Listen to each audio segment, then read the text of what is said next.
Hello everyone, welcome back to my YouTube channel. I hope তোমরা সবাই ভালো আছো এবং আজকের একটি নতুন টপিক নিয়ে চলে এসেছি, কনজাংশন, সংযোজক অব্যয়। সংযোজক অব্যয় কাকে বলে, এর অর্থ এবং উদাহরণ। কনজাংশনের অর্থ। কন শব্দটির অর্থ হলো একত্র এবং জাংশন কথাটির অর্থ হল সংযোগ।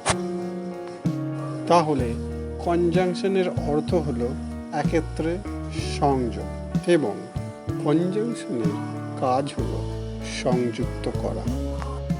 কনজাংশন কাকে বলে? যে পদ একটি শব্দের সঙ্গে আরেকটি শব্দকে বা একটি বাক্যাংশের সঙ্গে অপর একটি বাক্যাংশকে যুক্ত করে তাকে কনজাংশন বলে। যেমন number 1, Ram and Shyam are friends.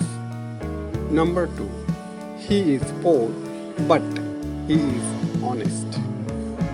উপরে প্রথম সেন্টেন্সে অ্যান্ড ওয়ার্ডটি রাম অ্যান্ড শ্যাম শব্দ দুটিকে যুক্ত করেছে, তাহলে অ্যান্ড হলো একটি কনজাংশন।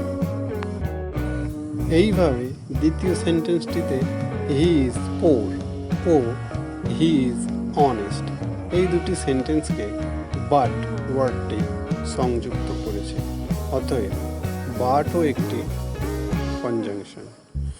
এক্সাম্পল হলো and, but, or, so, therefore, দো, বিকজ, ইয়েট, স্টিল প্রভৃতি।